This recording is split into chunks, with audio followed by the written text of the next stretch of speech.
Welcome to the Moon Collective Sanctuary. I'm Dr. Lydia Luna, and I invite you to join me on a journey of self-discovery, healing, and transformation as we explore the depths of our inner and outer world to unlock our truest potential. Welcome back, everybody, to the Moon Collective Sanctuary podcast. My name is Dr. Lydia Luna, a licensed clinical psychologist and founder of the Moon Collective Sanctuary. Today, I'm joined by Dr. Elenor Daneshvar, a licensed clinical psychologist in private practice, and she has over 12 years experience. She's working out of Los Angeles and Beverly Hills. So I'm so excited to have her on. Today, we're going to talk about connecting to self and how that translates to deeper connections and intimacy. So I'm so excited to have you here. Thank you so much for making your way. I'm so excited to be here. Yeah. So I usually ask everybody, how did you arrive to this place? What led you to either psychology or focusing on intimacy and connecting to self? So I was a type of child that would literally feel everything around me and people's feelings and trying to understand where they're coming from better and what experiences they've had. And so it was kind of like a natural always thing that led me into majoring in psych. Yes, yes. So I went to college at UCLA and then got my doctorate in clinical psychology at Pepperdine University.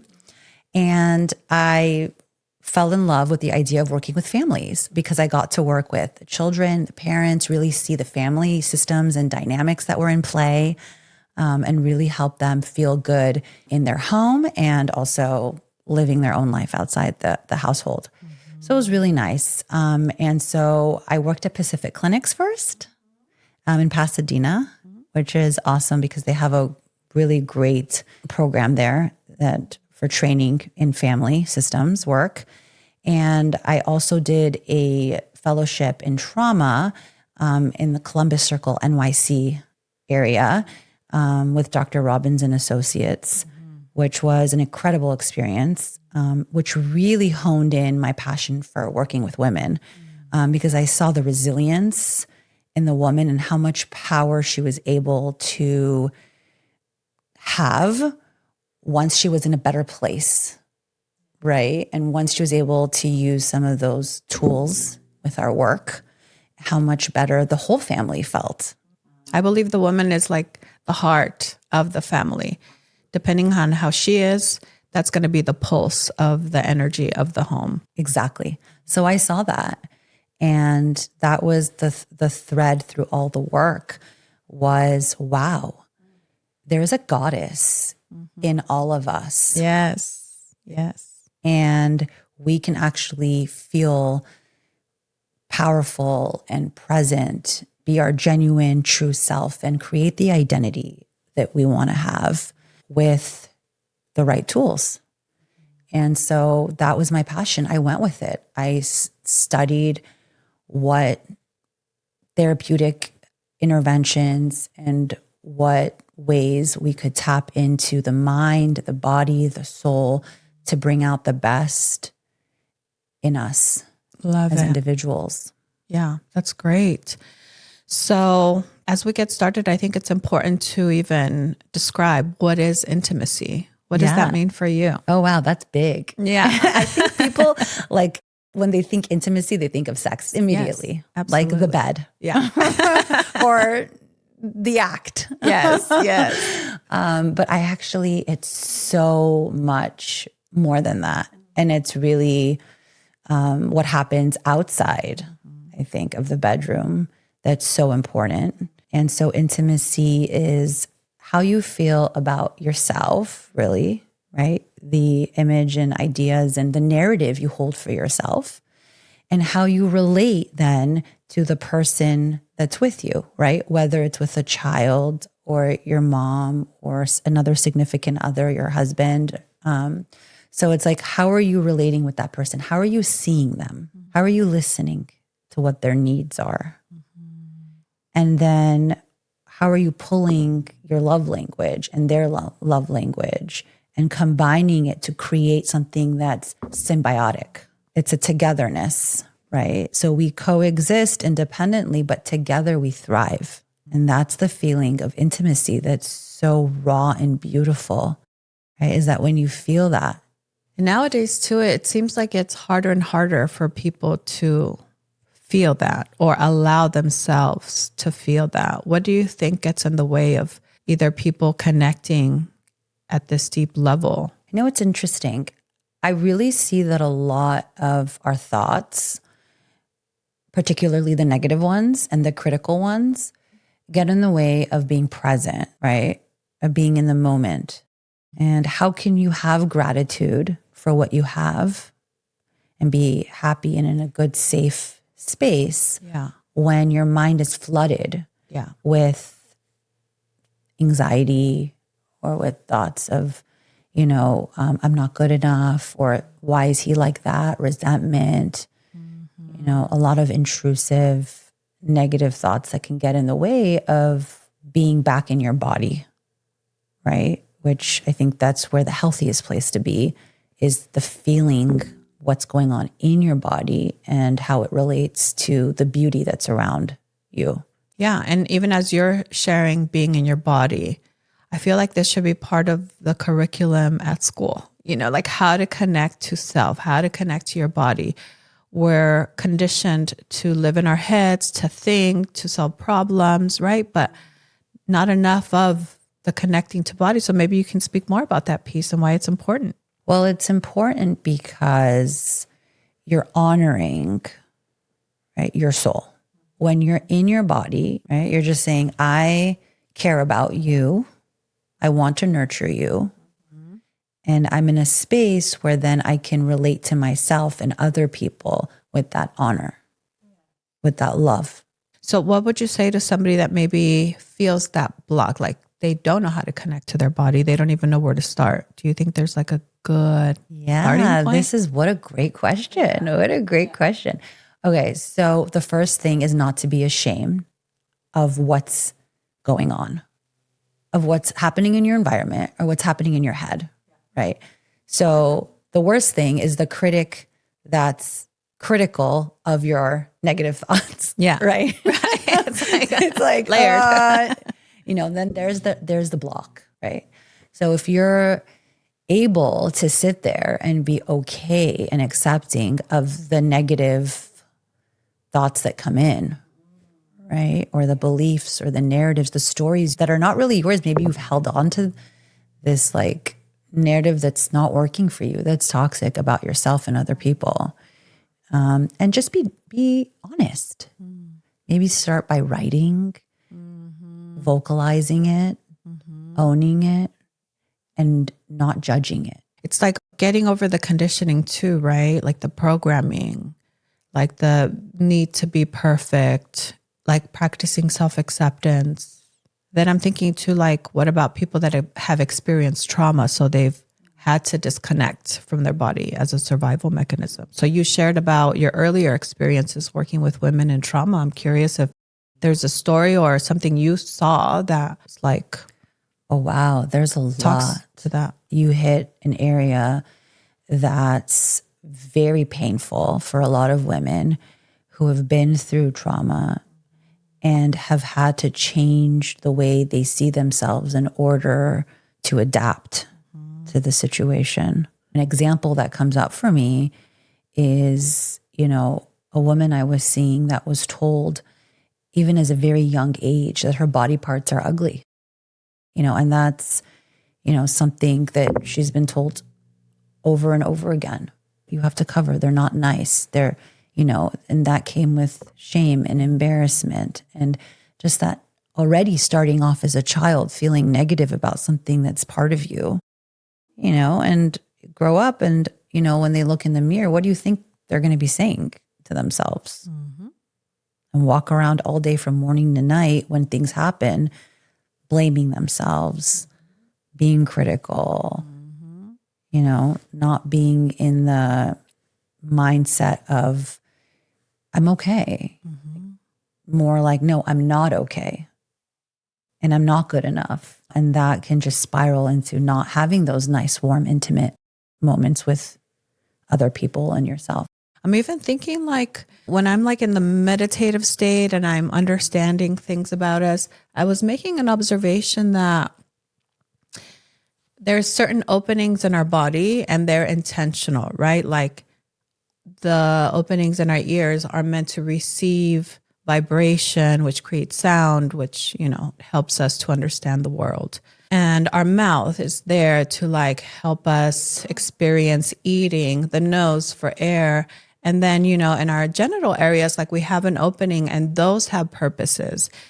And I thought like, it's actually not good that we're covering our areas with so many layers. Like we have underwear, then we have the pants or, whatever. And I'm like, I had the understanding of like, we're not supposed to wear underwear. Like we're not supposed to cover it up in that way, because it's creating a block or it's filtering something that's supposed to be open, and I was like, oh my God, like this is not okay that we're conditioned for this. And yes, it has value and purpose, but it's probably not good for us. And I have a feeling it has to do a lot too with the infertility stuff that's going on because of the fabrics we're using to cover that up. I mean, it went deep, like this understanding. But I was like, there's so much shame or taboo about like a certain area in our body that really is like a portal and it has so many functions that we're restricting and constricting 24/7. Right. So I had this particular patient stand in front of the mirror naked. And you can imagine how difficult that was, after so many years of, it went deeper than just being told her body parts were. You can imagine being in that type of household, the dynamics that were there and so through being okay with saying it out loud, right? The negative, critical things, right? She could actually start to change that voice into, I love you because you are a function, kind of like what you were saying. You are beautiful, right? Because you're here, you're a part of me, right? Whether it's eyes, nose, ears, and you're there because you're part of my spirit, right? You're part of what I exude in my daily life and how I present. Thank you. I'm grateful. Yes. Thank you for my knees, my legs, goes to like the stretch marks and, you were able to carry a baby or you were able to walk and it tells a story. And tells a story, right? And we can get stuck on how we look, and then how we look means we're not pretty enough. We're not worthy enough. So that then creates this block. It's so interesting, like how as conscious beings that can work for us or against us, right? Like to know so much, because the tree isn't trying to hide its leaves to say, oh, this one's imperfect and this one's too big and this one's too small, right? But like us having so much consciousness can get in the way. I mean, it's so powerful. It can really help us, right? To be these powerful goddesses, but also like we can create our own prisons and limitations. Yeah. I'm curious about if you're comfortable to share like a personal experience for you, even how did you tap into your goddess and or intimacy, like that connection, or get comfortable, I want to say, with intimacy. Yeah. So it's very common. 90% of women, research shows that they struggle at some point with feeling stuck in their minds and not being able to connect, whether it's even with friends, their children, their family members, their significant others. They just don't feel that warmth. They don't feel that wanting to connect. They feel like more withdrawn and negative about how they're experiencing themselves. And then by default, their relationships. That's a lot. Yeah. 90%. That's a lot. That's almost everyone. Some point. Yeah. I mean, 50% has been diagnosable, right? When it gets very severe. Yeah. But, I think things happen in life. And even when they don't, it could be as small as I'm on social media and I see a beautiful woman, and I'm like, that doesn't really look like me. Right. But it's fine. Yeah. And we're comparing something filtered and edited to us, like the unfiltered, unedited version. So it's not comparing apples to apples either. Right. Yeah. So I think everyone kind of gets in there. For me, it really happened after my babies. The role you're given is a giver, right? Yes. And you have to then multitask so much and take on so many different roles. Yes.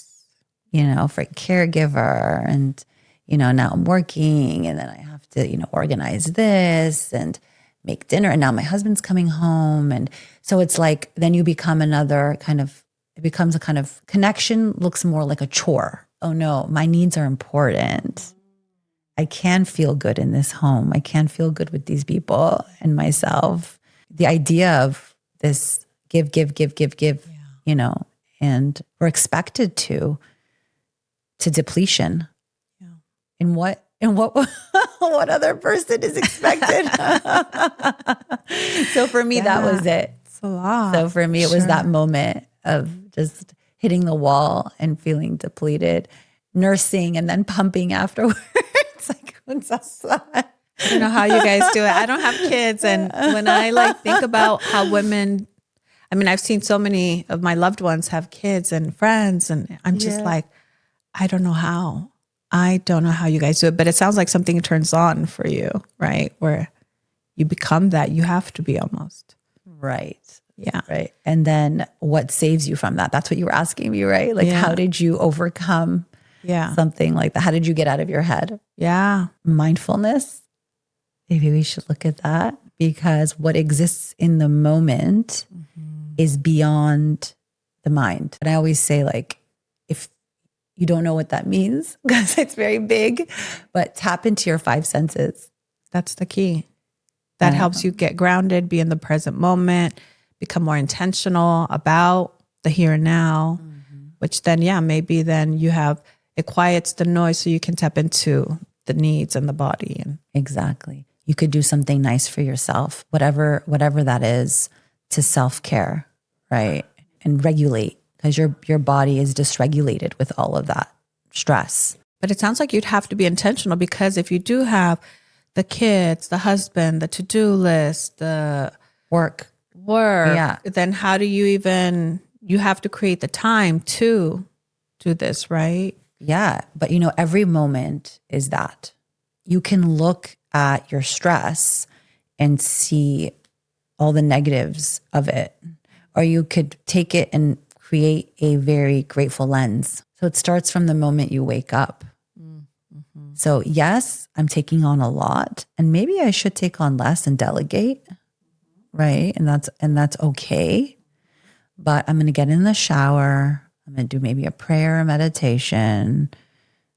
I'm going to do the things to calm my body and make the moment of being more pleasant for myself and when I'm with others, right? And you're right, it's very intentional. You have to be really aware of wanting this experience. And I'm hearing even giving oneself permission. That's to it. do that. Yes, permission. That's huge. Yeah. And not feeling guilty about it. So going back to intimacy and connecting to the self. And then that's going to open up one to connect with others. Right. So when somebody walks in, for example, I'm going back because you asked for me personally, when your husband walks in the door, you're not like, F you haven't been here all day. I'm so resentful.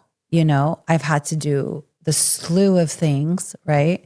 And I think for everyone it's different, right? Now, but going back, I'm giving my example, but I can think of other patients who, without kids or they'd start to feel resentful about many different things, right? And compare themselves to their friends. But for me, it was like, I want to feel good. I'm going to intentionally try to be mindful of this person's coming in. What are they bringing? Not what have I brought in? Right. Right. What is all the right? But who is the soul that's coming in? Right. It's a level of respect and kindness that starts with yourself, but then you give the person that as well. You give them an opportunity to see you. And this is what you're saying. What is intimacy? You give them an opportunity to see you. And that's where I guess people do couples therapy or family therapy or whatever, when there's a block there. But a lot of times, just by coming in neutral and not bringing in the day, right? You actually, it's pretty pleasant. Yeah.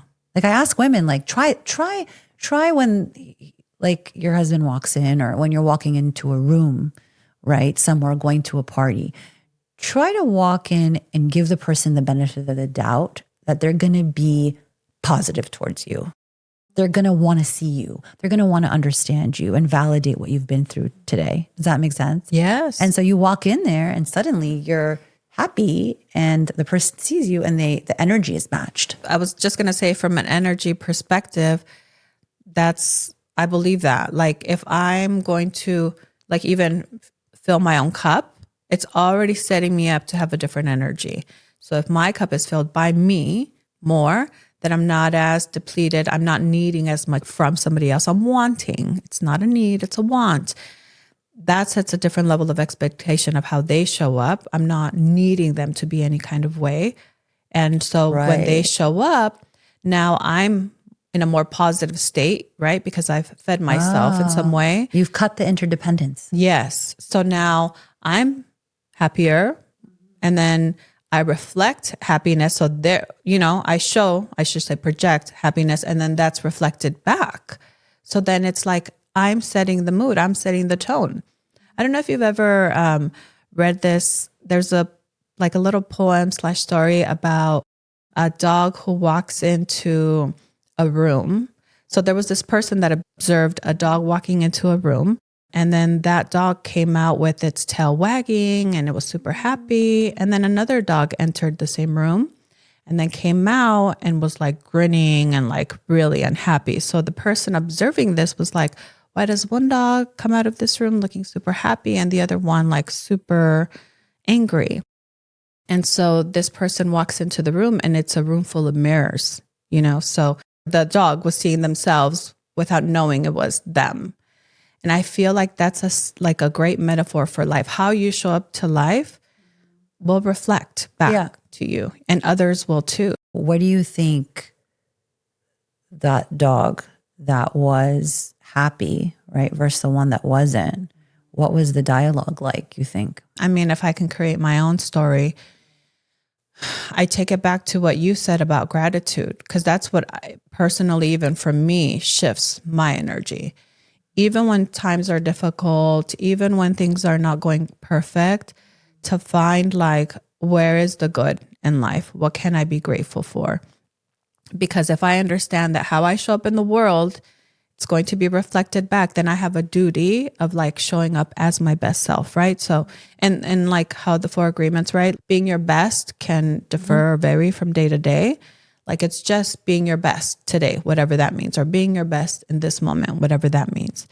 And usually if we can identify what is working or how even what's not working, trusting that there's value in that and it's happening for me, not to me, it kind of like creates a different kind of existence for me, And then that's how I present to the world. And then it affects how I dress, how I look, how I carry myself, how I speak. And then people respond to that. I love when you said the way you took ownership, like something's not being done to me, I'm creating, right? How powerful is that? Yes, because one is empowering and the other one is victim. Right. Like, right, exactly. It's victimizing. For me, that would be difficult to be a victim of this reality. And I do have moments, right, where it's like, why is this happening to me? And that's okay. It's a moment. But then I kind of like, Yeah. How can I make this into choices? Yes. How can I shift? Yes. Yeah. That's when I think mindset is so important too. Oh, yeah. And how great when you can have a strong mindset, but also then have this connection to the body. It's like an embodied sense of power. That's where I think this deeper level of existence can kick in, right? When you connect both and can feel empowered in both. They talk to each other all the day, all times of the day, all day. And if you make it conscious, right?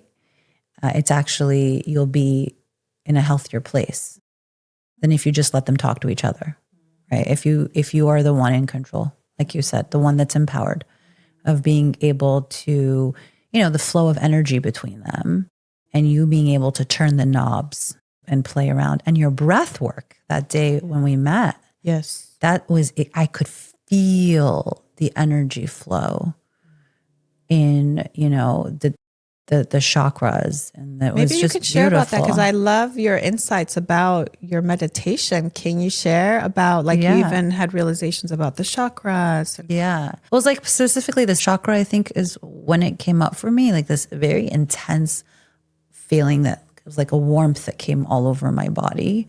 And it could be probably an area that I needed to release or align, particularly. But I think the breathing was really helpful. And the way that it was repetitive, and I almost had to think about the rhythm of it and then coordinate it with my mind going to that area to heal. Yes. Right. So I put my hand on that area and then sent my breath and envisioned. And I almost feel like I colored my breath. And it was so magical with all the sounds, with all the, the sound bath that was going on. It was like a sweet blue color of earth. I love it. But I could just, very kind of like, I have this ability to be here, present, and heal myself. Yes. And empower myself. Yes. Like you were saying. Yes. And I love what you're sharing right now about connecting to the breath. It's such a powerful tool in connecting to self. And then when we're connecting to the breath, how spirit comes in and this intelligence / intuition kicked into to say this is where we need to focus. This is what needs attention. And how you intuitively somehow were led to that. Yes. The most powerful thing about women, I think, is their intuition. I agree. But some people are they're scared to trust it, right? Or they don't know that they should. We think it's woo woo, oh, let's be logical. But I agree. The more I listen to my intuition, the more I'm this stuff, I don't know how it knows, but it knows. Honestly, it could be I'm leaving the house and my eyes just go to something. And now I know, before I didn't know, but now I know it's take that. And I'll take it without knowing why. And somehow I'll need that one thing in the day where I never would usually need it. It's so crazy. Yep. Right? Yeah, I believe it. Yeah. How do we get people to tap into their intuition? What do you think? I mean, I really do think meditation is huge. And I really didn't understand it until I started doing it myself and then doing it in practice. And almost with the person I was with, we could literally align in what was happening. So when you start yourself and you just feel this overwhelming sense of calm and peace, right? And then you can better also, if you're with somebody else, that person was in that meditative state and I could see them, again, back to intimacy. So not only myself, but when they were also tapped in to what they were experiencing in their body, I could almost choose the color of the breath. And they would be like, how did you know that? I'm because I felt it.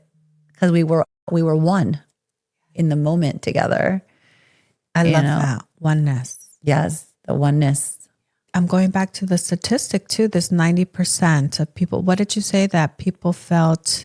That they're stuck in their heads. And it gets in the way, the stress of the day gets in the way of them feeling connected to themselves and with others. So for those people, if it's 90%, then it's most of the listeners. That maybe the takeaway here is meditate, be intentional, give yourself permission to connect to self. Yeah, absolutely. The intentional of wanting to give yourself goodness and care and feeling that, then you're in a place where you feel more connected and intimate with the people around you, right? So going back to the mirror exercise that we said, right? If you're able to sit there with all those voices and say, right? I'm good. I'm grateful. Thank you for being mine, wherever you are right now, right? If I'm in that state of love mode, right, for myself, wherever I'm at, you'll be okay. I know you might not like these things, but I care about you and I want the best for you, and you're good, right? If I'm in that state, I'm probably going to choose things, right, and do things that are very positive for myself, right? Like you said, approach situations in a more positive way, or even like the little things of like the healthier things. I'm going to have the fruits and the vegetables, to care for my body, or choose the friends I'm going to call that I know are going to be helpful, not the friends that, I know are not, or the people in my life that I'm not. Thinking in a cycle of calling those negative people, right? Yes, yes. Right. So you're in this in sync place where what's the best for me, right? And so that's the intention of the positivity towards yourself, the embrace, the acceptance of where you're at will actually lead you to your goals, not the critical kind of voice. And so being able to work through those, in therapy, a lot of self-reflection, meditation. So I think that would be very helpful in just feeling that closeness with yourself is the takeaway, getting out of your mind and reconnecting to your body, and then feeling that energy flow through your soul, and really that I'm here, and every moment is a moment for connection.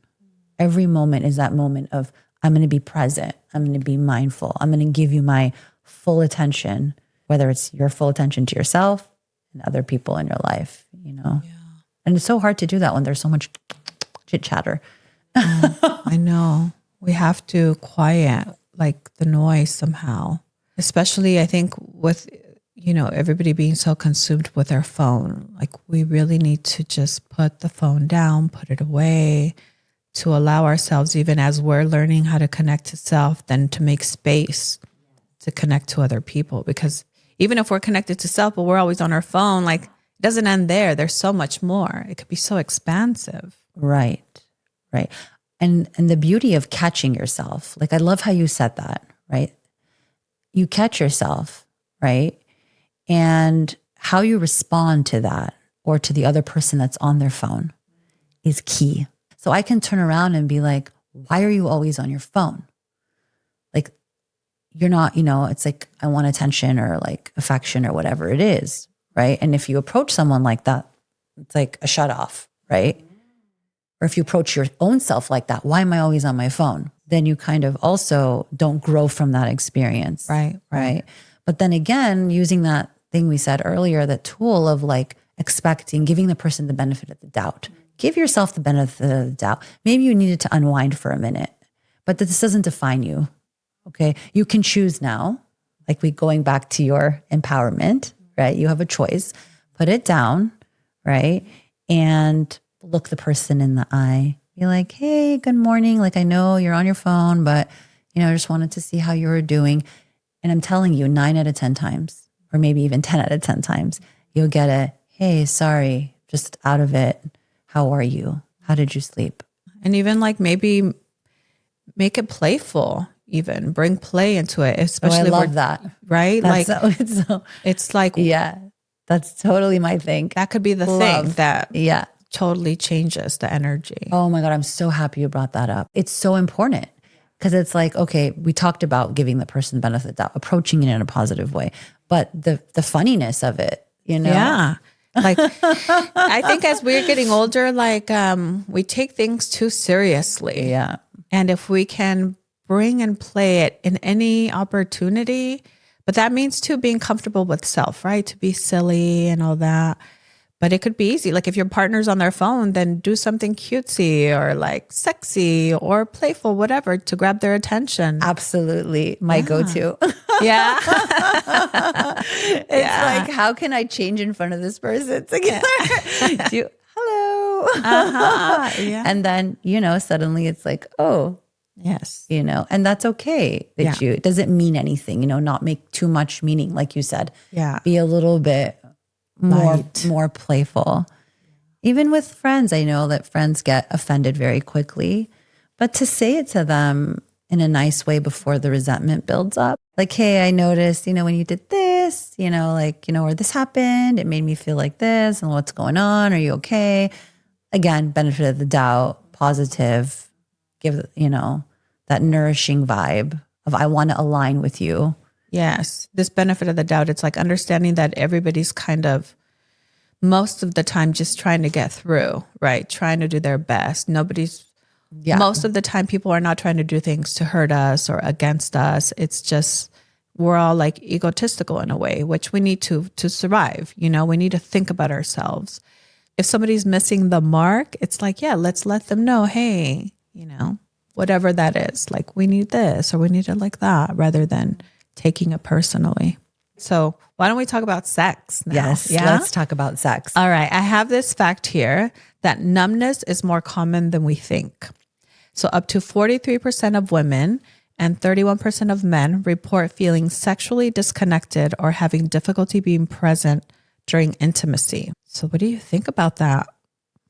Yeah, I get it. It is a very stressful thing when there's a block there and couples are not aligned with what they both are happy with, the level of how many times a week they're having sex or, again, how often.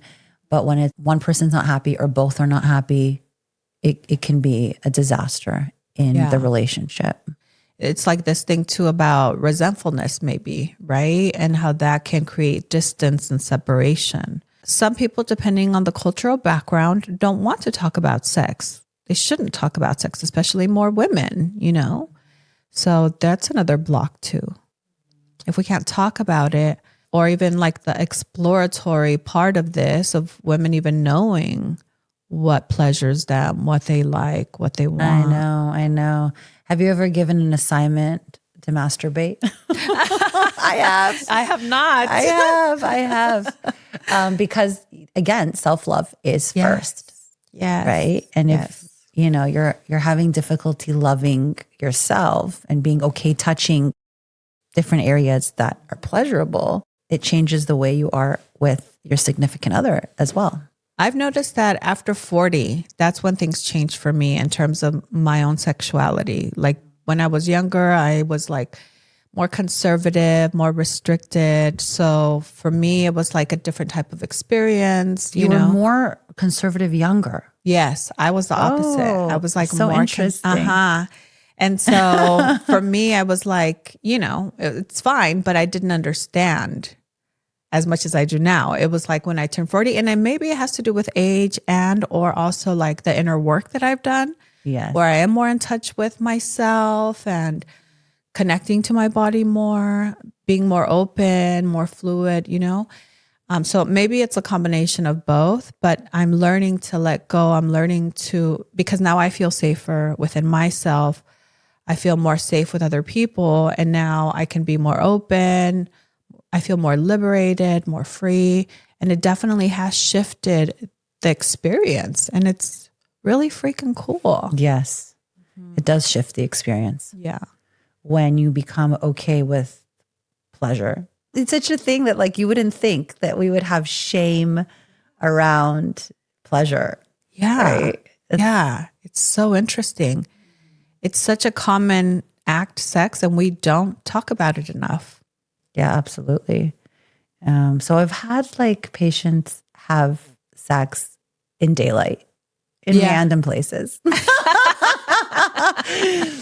with, sunshine. Yeah. And embracing it. Yes. And looking at themselves and having mirrors around. Oh, wow. And you have to embrace it. Yes. and look and be in the moment of what you're seeing and what you're experiencing, and use your senses and your, to really feel out what feels good. What did they report that experience was like? Just doing all these different things. The first things. time is always weird. Women that are used to like the lights off under the sheets, and I'm just going to sit here and, receive. I'm not comfortable with my body. Pleasure him. He'll get what he wants and goodbye. Yes. No. Yeah. It's like half of the equation. No. Yeah. Yeah. You have permission. Like you said, you have permission to feel and feel good if that's what you want, But then over time, it's like, oh my God, like I see myself differently. I'm like, what do you mean you see yourself differently? I don't judge the different parts of me. I see myself as a soul connecting to another soul. That's probably the key. Right? Yeah. Not getting stuck in the physical, but connecting on this deeper level. Right. Wow. Yeah. I'm not judging like him or myself. I'm just flowing. Yes. And being in the moment. Okay. So what can be a message that we give to listeners about the topic of sex? Well, the great thing is we talked about intimacy. Yes. And intimacy sets you up for really good sex. Yes. The best sex. Yes. Yes. Because you talk to women and their one night stands or whatever, but then afterwards it's like, fuck, shit, did I do that? Oh my God. No. Right. I don't know him. I don't feel like he knows me or sees me or cares about me. It's just this emptiness. I mean, it has its place. Right. No, I'm not judging that. Right. It has to be its a place. Fun experience. Yes. It has its time and place. But in general, I think for wellness, you want some feeling of intimacy and closeness. And that leads to really good sex. And so it's good we discuss that and ways you can become more intimate and close and feel seen by somebody. And then the other piece is the feeling comfortable with your body and letting go of, any negative thoughts you have around the actual act.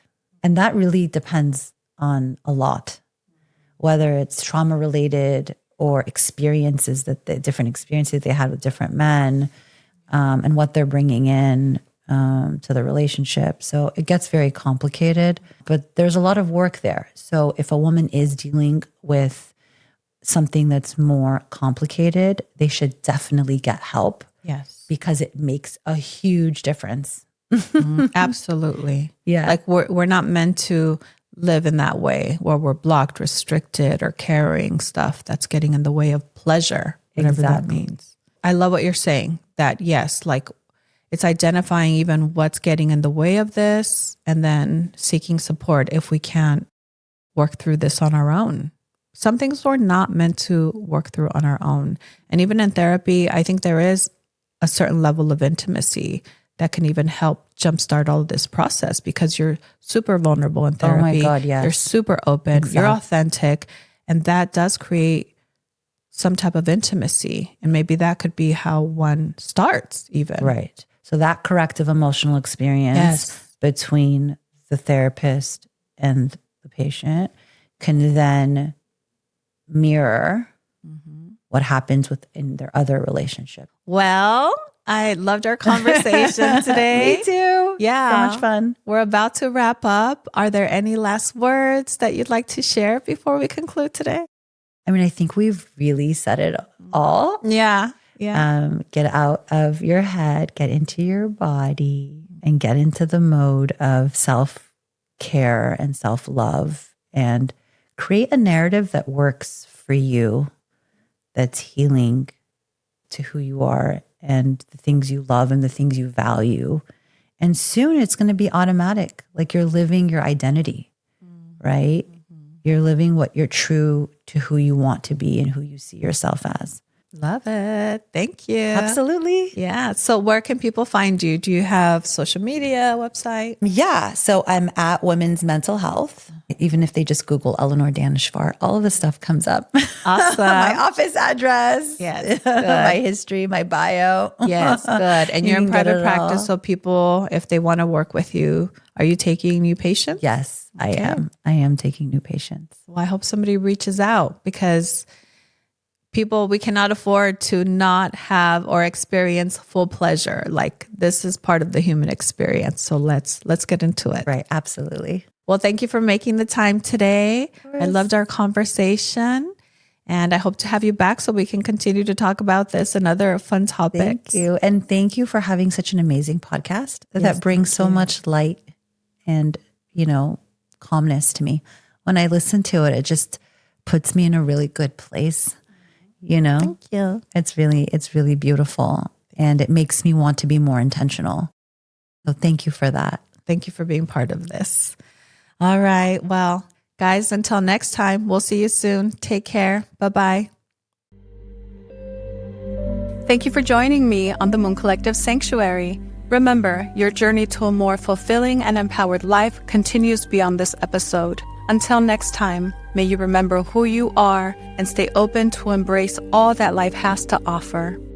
Continue your personal transformation beyond this podcast. Explore our range of healing services and upcoming events at mooncollectivesanctuary.com.